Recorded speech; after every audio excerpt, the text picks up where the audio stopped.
अस्सलाम वालेकुम स्टूडेंट। आज हम डिस्कस करने लगे हैं 6.18 थ्योरम कि हमारे पास थ्योरम क्या कहता है कि अगर हमारे पास एक V के हमारे पास वेक्टर स्पेस है और ए फील्ड F V हमारे पास क्या है, अगर हमारे पास वेक्टर स्पेस है और S के हमारे पास उसका एक सेट है।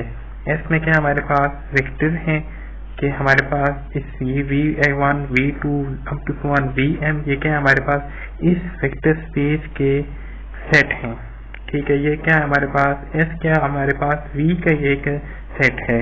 तो S क्या होता है हमारे पास इसका सब सेट है। तो हमने क्या किया है कि इस सब सेट में से कुछ सेट ले लिए हैं जो कि हमारे पास ये वेक्टर हैं V1 V2 up to Vm। V set of vector, ये किसके सेट है हमारे पास वेक्टर के इन V।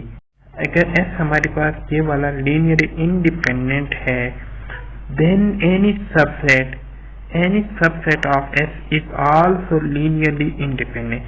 कि अगर हमारे पास S ये वाला linearly independent है तो इसका कोई भी जो सबसेट होगा वो क्या होगा हमारे पास linearly independent होगा।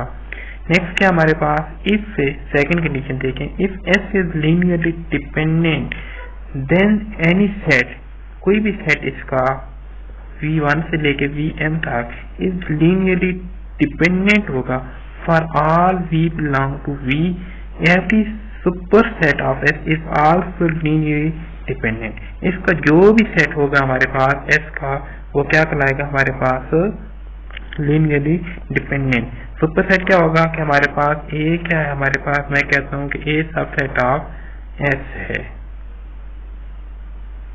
तो ये क्या कहलाएगा A S का क्या कहलाएगा सुपरसेट भी कहलाएगा। क्लियर। अब हम इसका प्रूफ देखते हैं।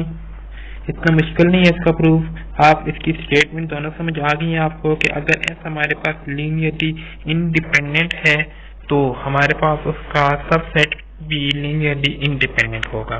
अगर S हमारे पास लीनियरली डिपेंडेंट है तो उसका सबसेट भी हमारे पास लीनियरली इंडिपेंडेंट होगा। अगर S हमारे पास लीनियरली इंडिपेंडेंट है तो उसका सबसेट भी क्या कहलाएगा लीनियरली इंडिपेंडेंट। अगर S हमारे पास लीनियरली डिपेंडेंट है तो उसका सबसेट भी क्या कहलाएगा हमारे पास लीनियरली डिपेंडेंट।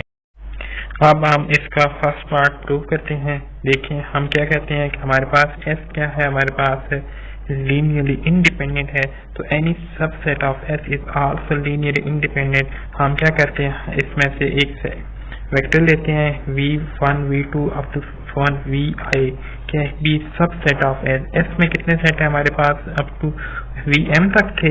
तो हमने ये वाले जो सेट लिए हैं V1 से लेके Vi तक, ये क्या हमारे पास सबसेट हैं। तो सबसेट तो कम ही होंगे, टोटल सेट जो हमारे पास S से है तो वो क्या है हमारे पास I कहाँ से कहाँ तक वही कर रहा है हमारे पास 1 से लेकर I, और I कहाँ से M से कम है।